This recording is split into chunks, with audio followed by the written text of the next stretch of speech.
Inferno, the digital abyss of code and shadows.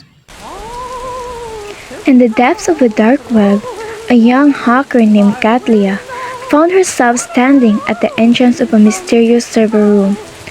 The door was old and worn, with a sign that read, "Abandon all hope, yet who enter here?"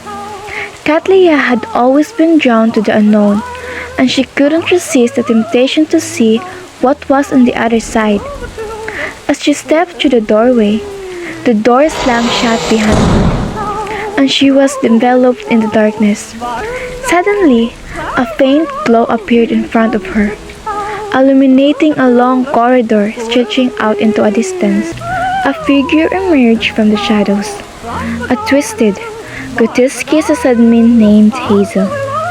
"Welcome to the Inferno," she hissed, her voice like a snake slithering through the dry leaves. Katlia tried to run, but her feet seemed rooted to the spot. Hazel's eyes glowed with an otherworldly light as she reached out to her. "You're going to be here for a long time," she said, her voice dripping with malevolence. As Katlia journeyed deeper into the Inferno, she encountered unspeakable horrors. She saw creatures that defied explanation, their bodies twisted and distorted in ways that seemed impossible. She met a group of hackers who had also entered the Inferno, seeking thrills and powers. There was Alex, a brilliant programmer, Sarah, a master of social engineering, and Jack, a charismatic leader. Alex was the first to go, dragged screaming into the darkness by a group of twisted creatures. Katlia and others searched for him, but he was nowhere to be found.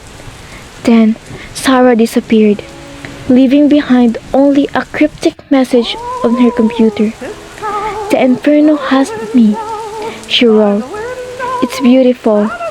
And as Katlia and Jack continued deeper into the Inferno, they encountered more and more horrors.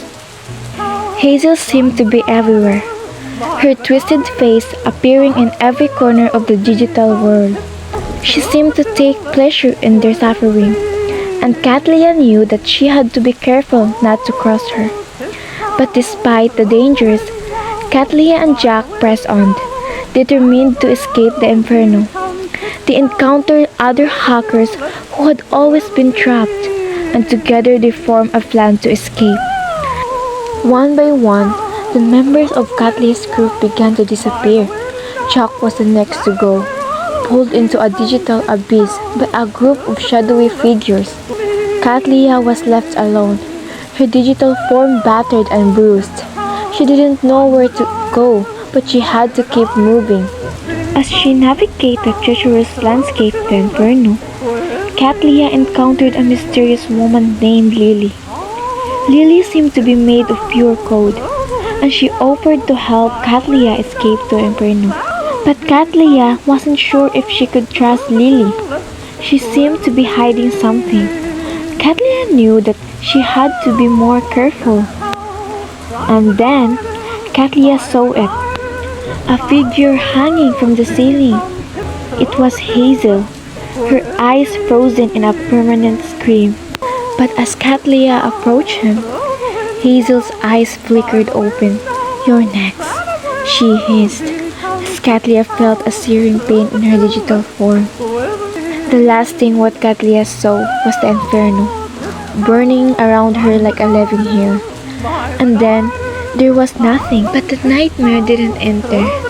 Katlia's consciousness was trapped in the Inferno, forced to endure an eternity of torment and suffering.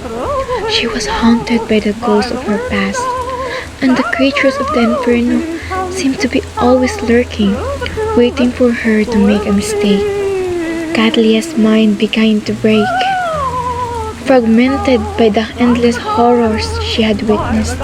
She was no longer sure what was real and what was just a product of her own fevered imagination. And in the end, Katlia's sanity was consumed by the darkness, forever trapped in the abyss of code and shadows.